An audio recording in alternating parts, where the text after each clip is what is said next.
ये आकाशवाणी है। कोविड-19 विशेष कार्यक्रम के अंतर्गत प्रस्तुत है कोरोना वायरस संक्रमण की वर्तमान स्थिति पर चर्चा, जिसे प्रस्तुत कर रहे हैं आकाशवाणी संवाददाता नवीन सक्सेना। इस कार्यक्रम में आमंत्रित स्वास्थ्य विशेषज्ञ हैं अखिल भारतीय आयुर्विज्ञान संस्थान नई दिल्ली की डॉक्टर अर्चना कुमारी।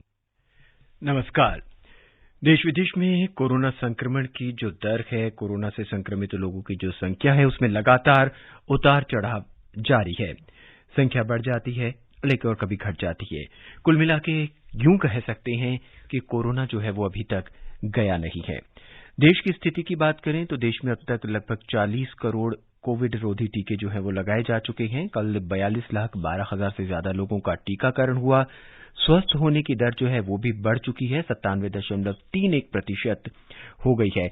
लेकिन आने वाले दिन जो हैं वो काफी महत्वपूर्ण है। जैसे कि नीति आयोग के सदस्य स्वास्थ्य डॉक्टर वीके पॉल ने बताया कि कोविड के खिलाफ लड़ाई में अगले 100 से 125 दिन जो हैं वो एक बहुत ही महत्वपूर्ण है।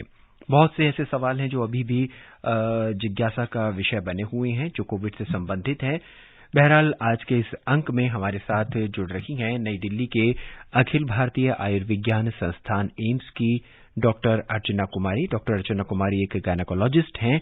तो आज के इस कार्यक्रम में हम विशेष रूप से चर्चा हम इसी संबंध में ज्यादा करेंगे। हालांकि आप किसी भी तरह के प्रश्न जो हैं वो कोरोना से संबंधित हमसे पूछ सकते हैं। अगर आप प्रश्न पूछना चाहते हैं तो आप डायल कर सकते हैं 1800-115767। इसके अलावा आप 23314444 पर भी सवाल पूछ सकते हैं। दिल्ली से बाहर के श्रोता हैं तो 011 लगाना न भूलें। डॉक्टर अर्चना, कार्यक्रम में आपका बहुत बहुत स्वागत है। धन्यवाद।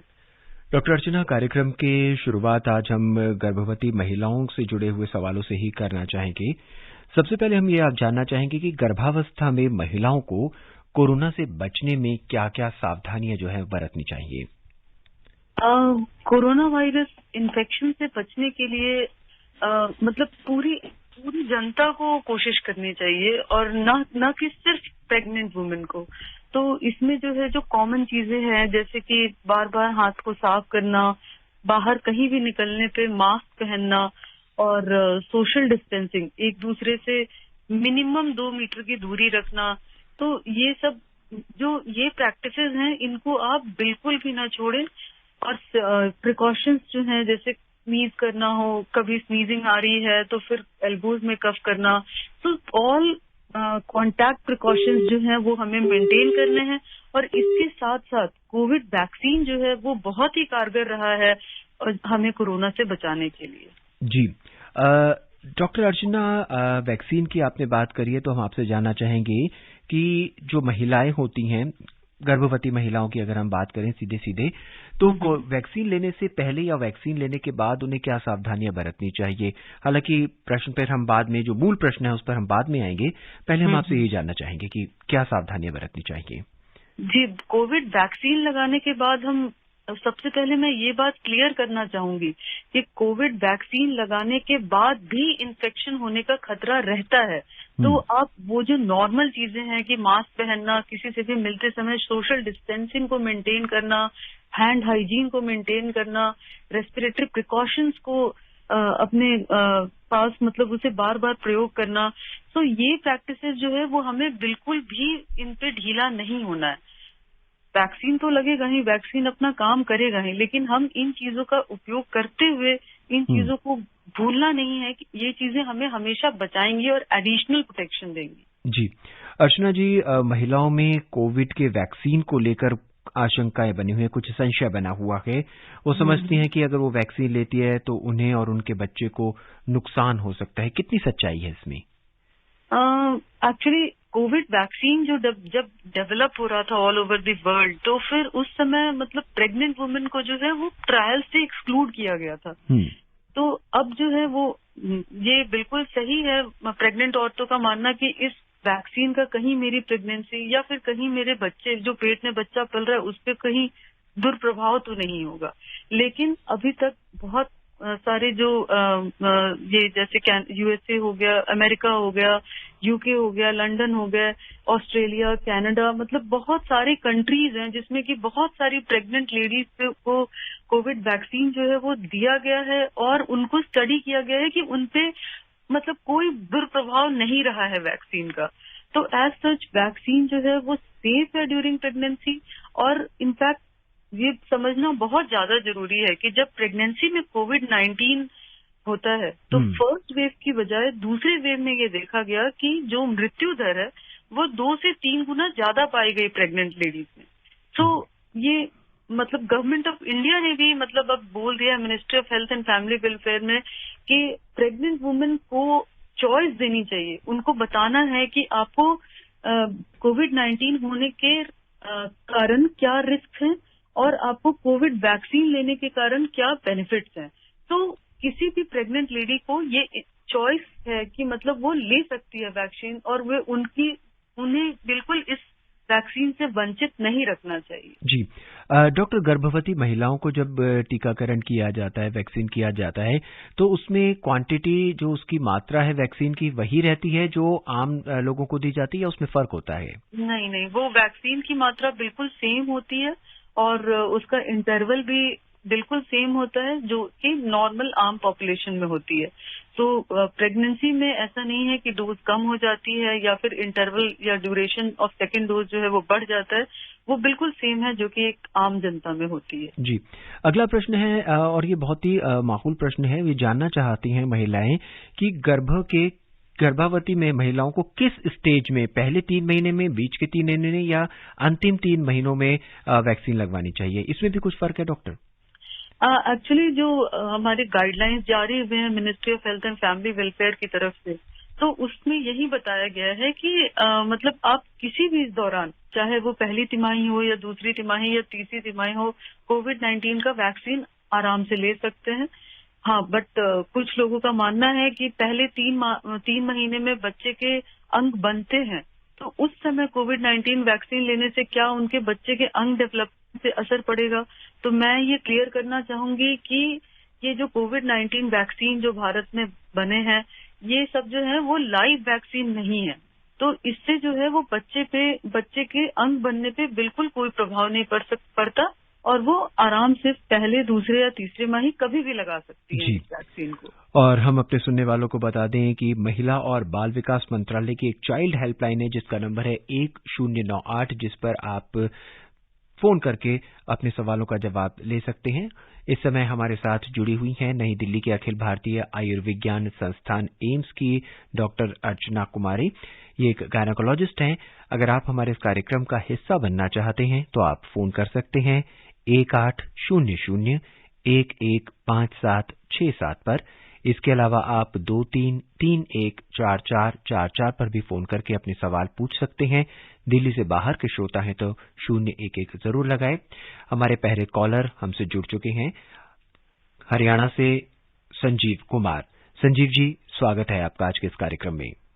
Thank you sir, my name is Sanjeev Kumar and I am calling from village Khukhru, district Karnal, Haryana. Sir, मेरा प्रश्न ये है कि जो मेरा एक छोटा भाई है, नाम इसका अमन को, मेरे एज 37 ईयर्स है इसकी, और कल मैंने इसको कोरोना का यानी कोविशील्ड का टीका लगता है यहाँ Kalpana Chawla government medical college and hospital Karnal में जी, वो लगवाया सर। हेलो, हाँ जी कहिए, हम सुन रहे हैं। और सर मतलब इसको पिछले करीब 1 महीने से परेशानी आई कि उल्टियां भी आती हैं और ये एपिलेप्सी और सीजोफ्रेनिया से भी ग्रसित है। डॉक्टर ने सीजोफ्रेनिया का सर्टिफिकेट बनाया हुआ है इसका, और अब भी आज भी डैडी बता रहे थे कि इसको वो हो गया था कुछ वहाँ दौरा टाइप, यानी अकड़ जाता है चलते चलते बैठते टाइम भी जी। तो सर इसको डॉक्टर ने तो दिमाग वाले ने कहा कि कोविशील्ड यानी कोरोना की वैक्सीन लगवा सकते हैं। तो अब क्या किया जाए सर इस बारे में कि इसके तो ये दौरे वगैरह ठीक हो रहे, और फिर दूसरी बात है कोरोना का टेस्ट करवाना चाहिए सर, ये है मेन बात जी। इसमें आपके जो भाई हैं उन्होंने अभी तक वैक्सीन लिया है या नहीं लिया है? हाँ जी, नहीं ले रखी सर, कोविशील्ड लगी कल कल्पना चावला का जो government medical college and hospital Karnal में जी। डॉक्टर, कोविशील्ड की वैक्सीन इनको लगी हुई है, लेकिन इनको पहले भी दौरे पड़ रहे थे और अब भी पड़ते हैं, तो जानना चाहते हैं कि अब उसकी दूसरी डोज जो है वो लें या ना लें। अगर पहली डोज लग चुकी है और उन्हें दौरे की बीमारी पहले से है तो इसका मतलब ये कहना कि कोविड वैक्सीन के कारण इन्हें दौरा पड़ रहा है, ये गलत होएगा, है ना। और वो जो दौरों की दवा जो वो पहले चल रही थी इनकी, वो उन्हें पहले की तरह कंटिन्यू करनी चाहिए। और ऐसा नहीं होता है कि पहले दिन ही आपने टीका लगाया और अगले दिन आपको दौरा पड़ गया, ठीक है। तो अगर आपने टीका लगवाया है तो आप ऑब्जर्व कीजिए कि उन्हें कितने मतलब क्या सिम्टम्स उनको डेवलप कर रहे हैं। टीके लगाने के बाद थोड़े माइल्ड सिम्टम्स होते हैं किसी किसी में, जैसे फीवर आना या फिर हेडेक होना या फिर थोड़ा मतलब ये सब माइल्ड सिम्टम्स है। जहाँ पे इंजेक्शन हुआ वहाँ पे पेन होना, दर्द होना। तो एज सच ऐसा बिल्कुल नहीं है कि दौरों की बीमारी है और वो दौरों की दवा चल रही है और वो कंट्रोल्ड है, तो इसमें कोविड वैक्सीन जो है वो नहीं लगवा सकते हैं। अगर आपने पहली डोज लगवाई है तो आप सेकेंड डोज भी आराम से अपना ड्यूरेशन जब हो जाए, आपका 3 महीने पूरे हो जाए, तो आप कोविशील्ड का सेकेंड डोज लगवा सकते हैं। हमारे अगले श्रोता है उत्तर प्रदेश के बड़ौत से महेश शर्मा। महेश जी, स्वागत है आपका आज के इस कार्यक्रम में। नमस्कार जी। जी नमस्कार। हमारे पूरे परिवार ने दोनों डोज ले लिए हैं और हम सुरक्षित हैं सभी। जी बहुत बहुत शुक्रिया आपका, बहुत अच्छा किया जो आपने दोनों डोज ले लिया। आप क्या जानना चाहते हैं? आपके दोनों डोज लेने के बाद पूरी सफलता के साथ और जो है पूरी आपकी बताई बातों का पूरा ध्यान से कर रहे हैं काम। जी आपका और सवाल है जी, डेल्टा प्लस क्या है, इसको समझाने की कृपा करें। जी डॉक्टर, इससे बचाव के उपाय भी बताएं। डॉक्टर मुख्य रूप से जानना चाहते हैं कि डेल्टा प्लस जो है क्या वेरिएंट है, इसके दुष्प्रभाव क्या हैं, या पहले से ज्यादा खतरनाक है और बचा कैसे जा सकता है इससे? डेल्टा वेरिएंट जो है वो एक म्यूटेंट वायरस टाइप है। मतलब जो कोरोना वायरस का इन्फेक्शन अभी चल रहा था उसके में ही कुछ अंदरूनी चेंजेस आए हैं, म्यूटेशंस आए हैं, जिसके कारण वो डेल्टा वेरिएंट हो गया है। तो ऑब्वियसली डेल्टा वेरिएंट जो है ये दूसरे कंट्रीज में देखा गया है कि ये बहुत ज्यादा घातक है और बहुत जल्दी फैलता है और इससे मृत्यु भी बहुत ज्यादा होती है। लेकिन अगर आपने दोनों डोज ऑफ वैक्सीन लगवा लिया है तो ऐसा देखा गया है कि मतलब हमारा जो कोवैक्सीन या कोविशील्ड है ये डेल्टा वायरस से भी प्रोटेक्ट करता है। तो इसलिए घबराने की बिल्कुल बात नहीं है। वैक्सीन तो लग ही चुका है, साथ में आप सोशल डिस्टेंसिंग को फॉलो करें, किसी से भी मिले तो मास्क पहने और मास्क पहने, सोशल डिस्टेंसिंग करें, तो फिर इससे जो है वो आप डेल्टा वेरिएंट से बच सकते हैं। जी हमारे अगले श्रोता हैं दिल्ली के गांधीनगर से धर्मवीर। धर्मवीर जी, स्वागत है आपका। नमस्कार से बोल रहा हूँ। डॉक्टर नमस्कार। नमस्कार। जैसे कि हम वो सवाल जैसे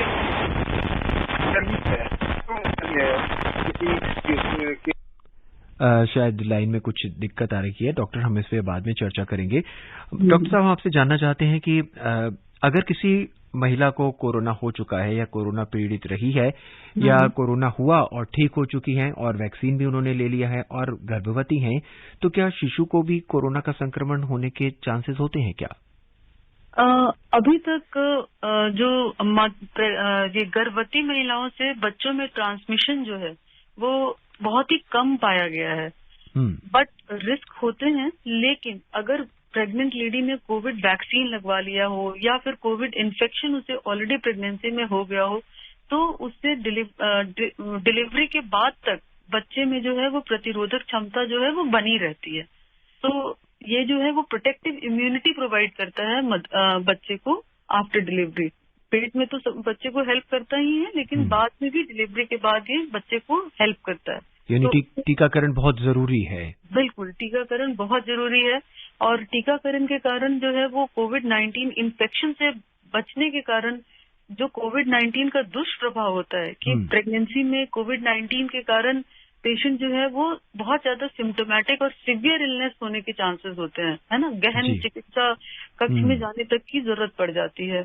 और प्रेग्नेंट लेडीज में तो ब्लड प्रेशर का हाई होना और इवन बच्चों पे भी असर, बच्चे जो है वो पेट में ही खत्म भी हो सकते हैं।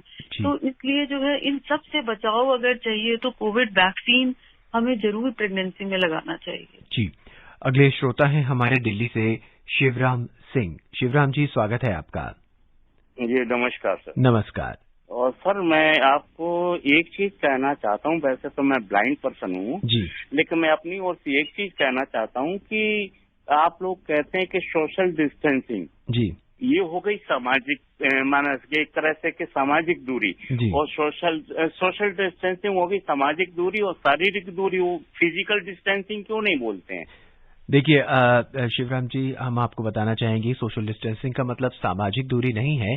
इसे थोड़े से वाइड स्प्रेड में देखेंगे तो ये सुरक्षित दूरी है।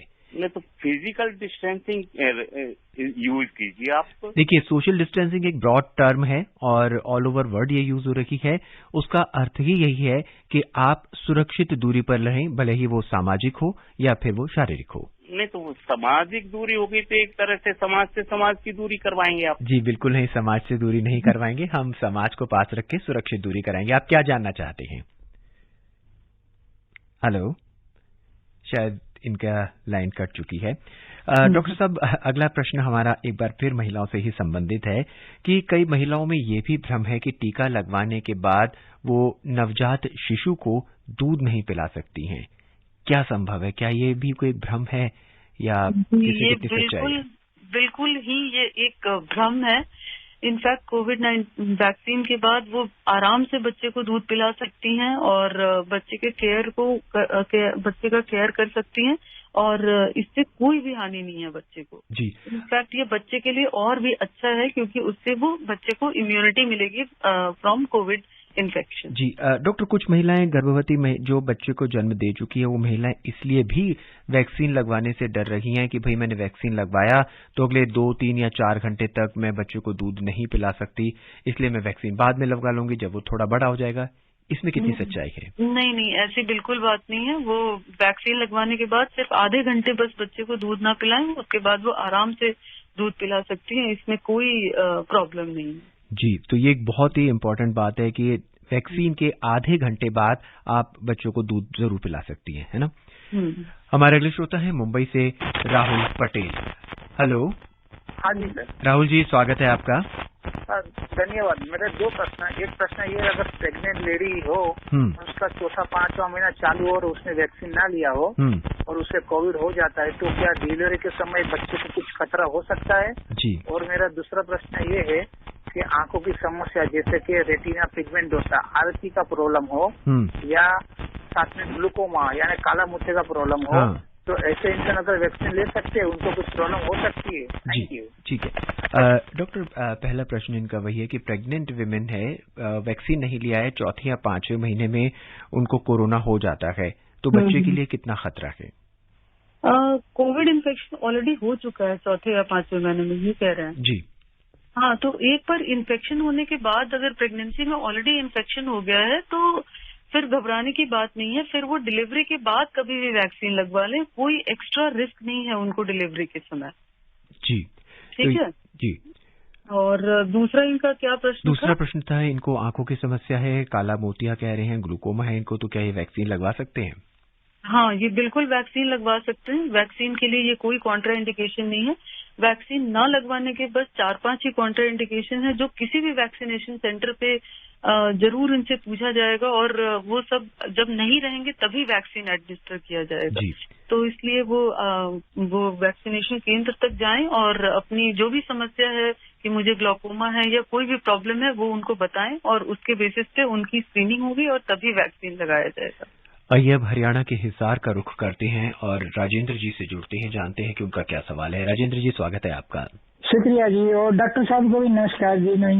मैं ये जानना चाहता हूँ जिसके 90% गुर्दे अगर खराब हो चुके हो उनको ये टीका लगवा सकते हैं क्या? इसके बारे में जानना है जी। डॉक्टर अर्चना जी ये जानना चाहते हैं कि 90% जो है गुर्दे इनके खराब हो चुके हैं, तो क्या ये वैक्सीन ले सकते हैं?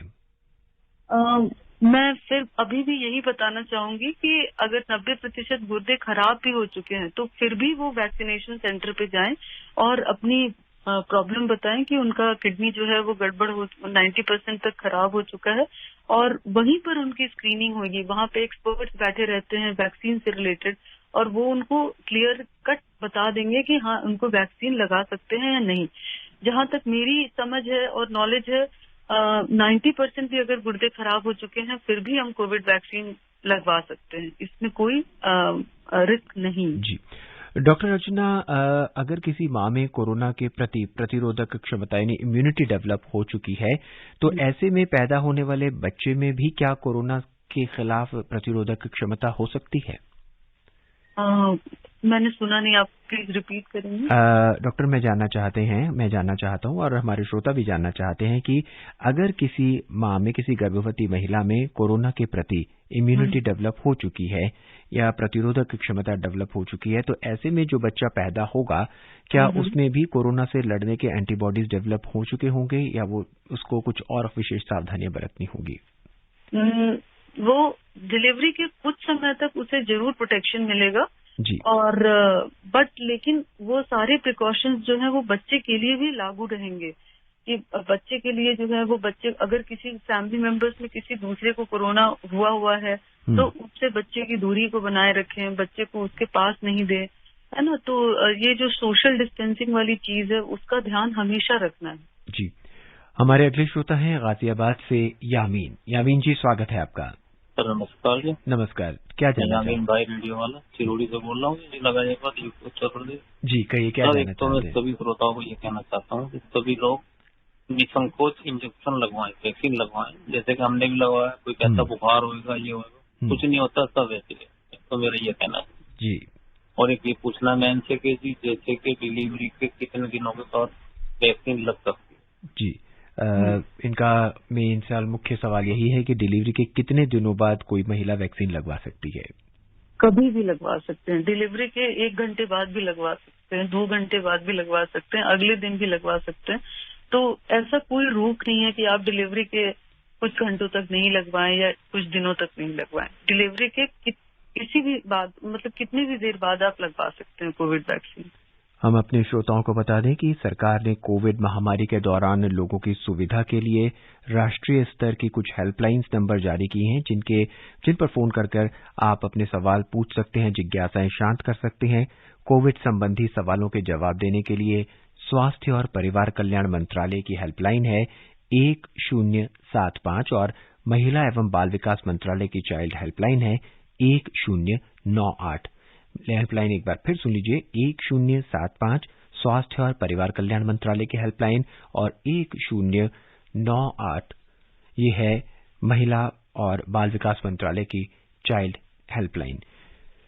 हमारे अगले श्रोता हैं इंद्रभान छत्तीसगढ़ से। इंद्रभान जी स्वागत है आपका। जी, चिरमिरी कुरासिया कॉलेज, जिला कोरिया, छत्तीसगढ़ से मैं इंद्रभान सिंह बोल रहा हूँ सर। जी कहिए, क्या जानना चाहते हैं? प्रश्न है सर, जो मधुमेह ब्लड प्रेशर से पीड़ित हैं और कोरोना के दौरान उन्हें कौन सी दवाई दी जानी चाहिए?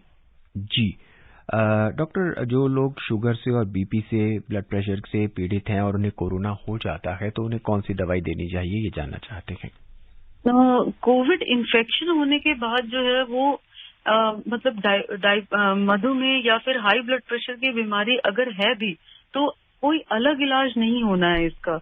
जो एक नॉर्मल कोविड-19 पॉजिटिव वुमेन पेशेंट जिनको की नहीं है ये बीमारियां, उनको जो ट्रीटमेंट चलेगा सेम ट्रीटमेंट इनमें भी चलेगा। अगर उनको मॉडरेट डिजीज है, माइल्ड डिजीज है तो कुछ उनको बस नॉर्मल सिम्टोमेटिक ट्रीटमेंट की बुखार आ रहा है तो वो पैरासिटामोल देंगे। अगर उनको बहुत ज्यादा जुकाम है तो स्टीम इनहेलेशन और वो गर्म पानी से गरारे करने हैं, और पेन हो रहा है तो पैरासिटामोल इन्फेक्शन। तो मतलब बेसिक केयर की जरूरत है माइल्ड इन्फेक्शन में। लेकिन अगर मॉडरेट है तो फिर उनको ऑक्सीजन की रिक्वायरमेंट है तो ऑक्सीजन देना है। अगर उनके बहुत ज्यादा लंग का इन्वॉल्वमेंट हो चुका है, सांस लेने में तकलीफ हो रही है, तब फिर उनको स्टेरॉइड शुरू किया जाता है। बट डायबिटीज वाले पेशेंट में स्पेसिफिकली जब कभी भी स्टेरॉइड्स देते हैं तो उससे उनकी शुगर की वैल्यूज बढ़ने के चांसेस होते हैं। तो उस समय उनको हॉस्पिटल में एडमिट करके उनको इंसुलिन के इंजेक्शंस लगाए जाते हैं ताकि उनका शुगर जो है अंडर कंट्रोल रहे।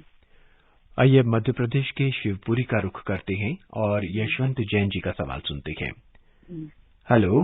हाँ नवीन जी, आपको नमस्कार। जी नमस्कार। और मैं ये आपको बताना चाहता हूँ कि हमारे प्रधानमंत्री जी की चिंता है कि 6-7 राज्यों में जो स्थिति बिगड़ रही है और हमें पूरे देश में इस बात की चिंता करके और जो हमारे नियम कानून पालन करना चाहिए, लेकिन लोग बाग उसमें कोताही बरत रहे हैं जी। और दूसरी बात ये कह रहा हूँ कि आज आपने बहुत अच्छा गायकोलॉजिक हमारी बहन जी डॉक्टरनी बाई को आपने आमंत्रित किया है।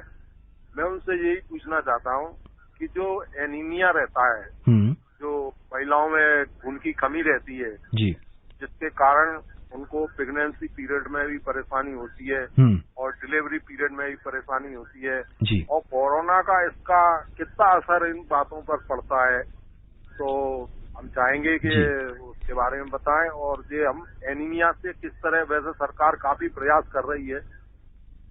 जी, डॉक्टर अर्चना ये जानना चाहते हैं कि एनीमिया से जो महिलाएं पीड़ित रहती हैं, कोरोना का उस पर क्या खास असर पड़ता है क्या? अनीमिया, सही कहा उन्होंने कि अनीमिया जो है वो बहुत बड़ी प्रॉब्लम है हमारे कंट्री में और सरकार भी अपनी तरफ से बिल्कुल कोशिश कर रही है कि हमारा देश अनीमिया मुक्त भारत बन जाए। तो इसके लिए जो है वो अगर कोविड इन्फेक्शन जो है वो अनेमिक पेशेंट्स में हो गया तो उनमें जो है थोड़ा रिस्क जो है वो ज्यादा रहता है इन्फेक्शन के सीवियर होने का।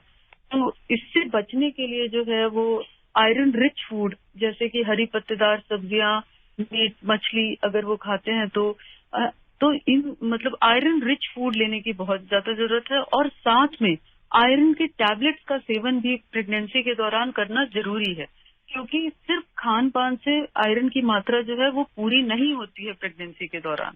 तो इसलिए जो है वो आयरन रिच फूड के साथ साथ आयरन सप्लीमेंटेशन लेने की जरूरत है।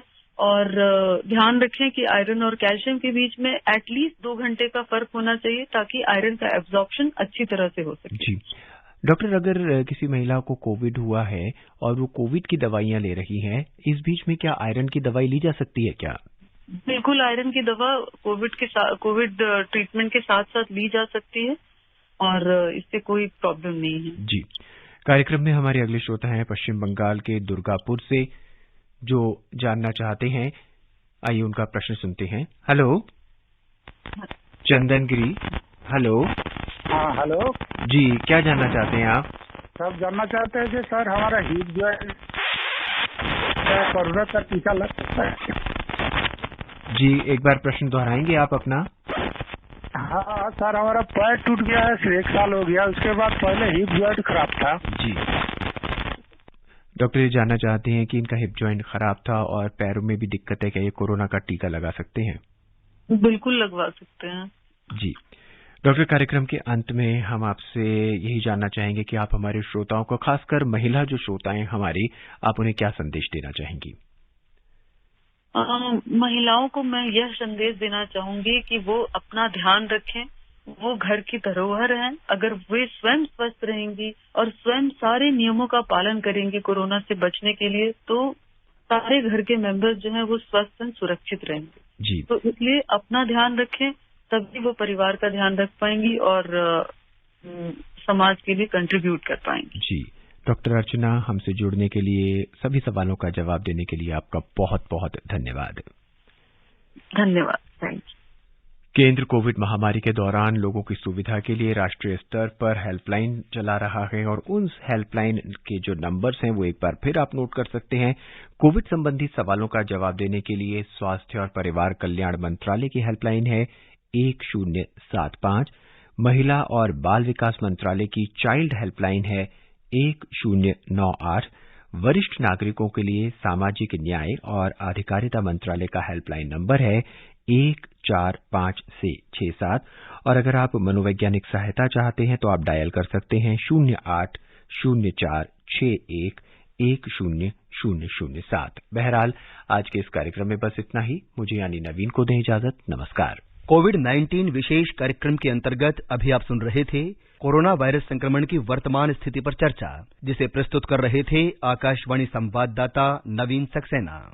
इस कार्यक्रम में आमंत्रित स्वास्थ्य विशेषज्ञ थी अखिल भारतीय आयुर्विज्ञान संस्थान नई दिल्ली की डॉक्टर अर्चना कुमारी, ये कार्यक्रम आकाशवाणी के समाचार सेवा प्रभाग द्वारा प्रस्तुत किया गया। इसे आप हमारे mobile app news on AIR और YouTube channel news on AIR official पर भी सुन सकते हैं। इस कार्यक्रम के संबंध में अपनी प्रतिक्रिया आप हमें ईमेल कर सकते हैं। पता है airnsdtalks@gmail.com। ये कार्यक्रम फिर से सुनने के लिए लॉग ऑन करें हमारी वेबसाइट newsonair.nic.in।